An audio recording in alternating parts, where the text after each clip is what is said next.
Hello bachcho, let's read this question. The question says if standard enthalpy of formation of ethane is basically minus 85 kilojoule per mole and standard enthalpy of formation of propane is minus 104 kilojoule per mole, right? Standard enthalpy of sublimation of carbon वो हमारे पास कितना है 718 kilojoule per mole and heat of formation of hydrogen atom is 218 kilojoule per mole. Then हमारे पास चार conditions दिए हैं, right? हमें बताना है कि कौन सी कंडीशन हमारे पास करेक्ट है, right? The key concept for this question is standard enthalpy of formation of standard enthalpy of formation standard enthalpy of formation को कैसे डिफाइन करते हैं? वो बेसिकली इंथैल्पी चेंज होता है जब हमारे पास फॉर्मेशन होता है एक मोल किसी सब्सटेंस का from its elements, right, in their standard states, right? Standard enthalpy of formation क्या होता है? It is basically the enthalpy change when one mole of a substance when one mole of a substance is formed from its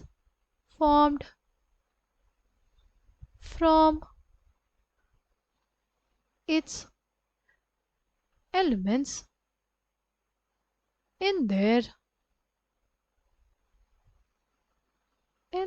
standard states, right? अगर हम लोग बात करते हैं यहाँ पे standard enthalpy of formation of क्या दिया हुआ है? ईथेन दिया हुआ है, ठीक है? तो वो क्या हो जाएगा हमारे पास? देखो कार्बन किस स्टेट में? सॉलिड स्टेट में जब वो एग्जिस्ट कर रहा है in the form of graphite, right? Plus क्या हो जाएगा? हाइड्रोजन द गैसियस फॉर्म क्या दे में?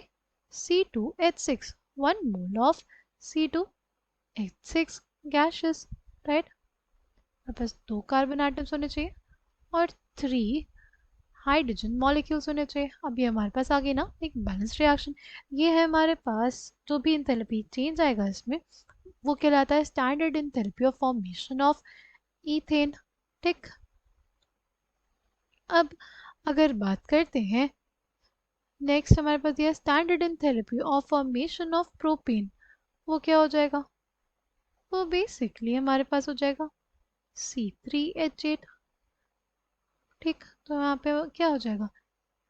3 कार्बन एटम्स और 4 हाइड्रोजन मॉलिक्यूल्स. ये आ गई हमारे पास रिएक्शंस, ठीक? अब क्या करना है हमको?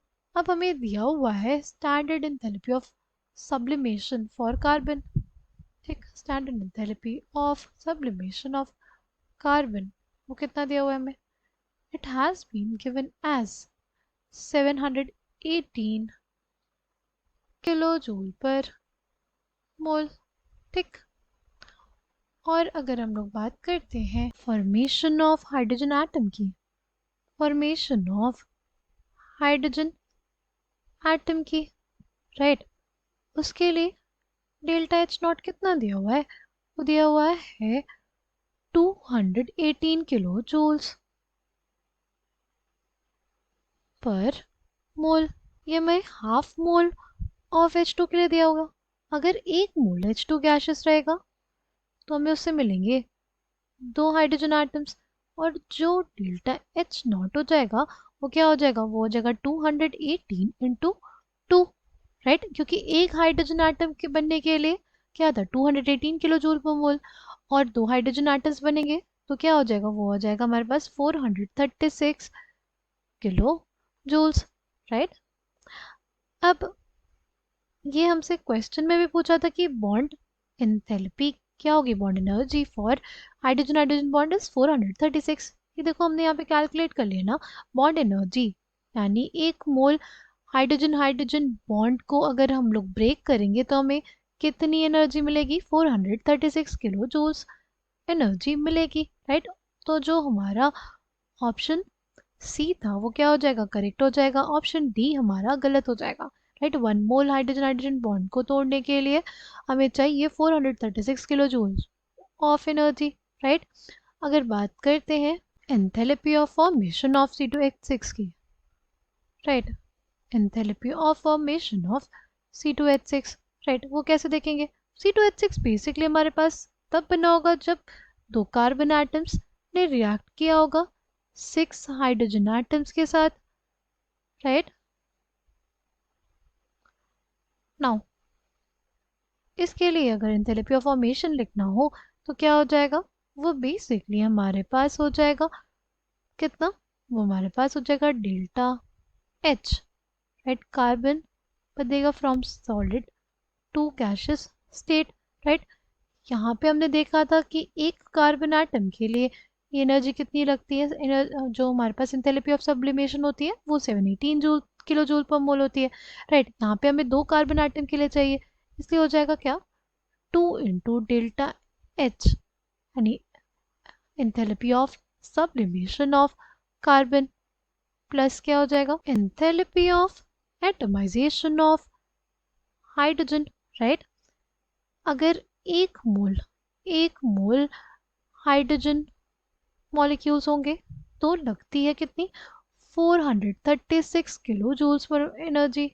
राइट, हमें चाहिए कितने, 6 हाइड्रोजन एटम्स चाहिए, यानी हमारे पास ब्रेक होंगे कितने, 3 हाइड्रोजन मॉलिक्यूल्स, यानी हो जाएगा 3 × delta H of H2 to 2H। ठीक, फिर क्या आ जाएगा, फिर आ जाएगा माइनस ऑफ, फिर आ जाएगा बेसिकली माइनस ऑफ। यहाँ पे हमारे पास C2H6 के केस में फॉर्मेशन हो रहा है 6 कार्बन हाइड्रोजन बॉन्ड्स का। राइट, तो जगह 6 × delta H for carbon hydrogen bonds plus delta H of carbon carbon bond. Right, क्या आ जाएगा हमारे पास, देखो 2 × delta H of sublimation of carbon, क्या हो जाएगा, 2 × 718 प्लस 3 × 436। राइट, हमारे पास जो वैल्यू नहीं है वो किसकी है, जो हमें निकालनी है वो है delta H of carbon hydrogen bond. Right, bond enthalpy of carbon hydrogen bond, उसको हम लोग मान लेते हैं A, plus bond enthalpy of carbon carbon bond हमारे पास क्या हो जाएगी, बी आ जाएगी। ठीक, ये आ जाएगा कितना, ये आ जाएगा -85, दिया हुआ है ना, हम देखा था क्वेश्चन में। अब 6a प्लस बी हमारे पास क्या हो जाएगा, वो हो जाएगा 1436 प्लस 1308 प्लस 85। राइट, ये हमारे पास कितना आ जाएगा, सी जब इसका सम करेंगे ना तो बेसिकली हमारे पास इक्वल हो जाएगा किसके, 2829 किलो जूल के। ठीक, अब अगर ऐसे ही हम लोग देखें प्रोपेन के लिए तो हमारे पास 3 carbon atoms in gaseous state plus 8 hydrogen atoms in gaseous state give us C3H8 in gaseous state. Okay, now अगर इसमें हम लोग बात करते हैं तो देखो हमारे पास डेल्टा फॉर्मेशन ऑफ C3H8 वो क्या हो जाएगा, वो हो जाएगा 3 × delta H for carbon solid से gaseous state. Right, plus 8 × delta H for H2 से 2H। राइट, इसमें से हम लोग सब्ट्रैक्ट कर देंगे क्या, इसमें से हम लोग सब्ट्रैक्ट कर देंगे कार्बन हाइड्रोजन बॉन्ड्स, जितने होंगे, कितने होते हैं प्रोपेन के केस में, प्रोपेन के केस में हमारे पास होते हैं 8 × delta H of carbon hydrogen bond plus 2 × delta H of carbon carbon bond. ठीक, नाउ हमारे पास आ जाएगा 3 इंटू क्या हो जाएगा, 3 इंटू हो जाएगा कार्बन का सब्लिमेशन के लिए जो एनर्जी थी वो कितनी थी, 718 प्लस 8 इंटू 436, राइट, कितना था, 436 किलो जूल था, माइनस 8a, क्योंकि हमने जो हमारी बॉन्ड एनर्जी थी कार्बन हाइड्रोजन बॉन्ड की, हमने कितने लिया, ए लिया था, राइट, प्लस 2b हो जाएगा कार्बन कार्बन बॉन्ड के लिए जो बॉन्ड एनर्जी थी उसको हम लोग ने बी लिया था, ठीक। ये हमारे पास वैल्यू कितनी दी हुई है, -104 दी हुई है, ठीक।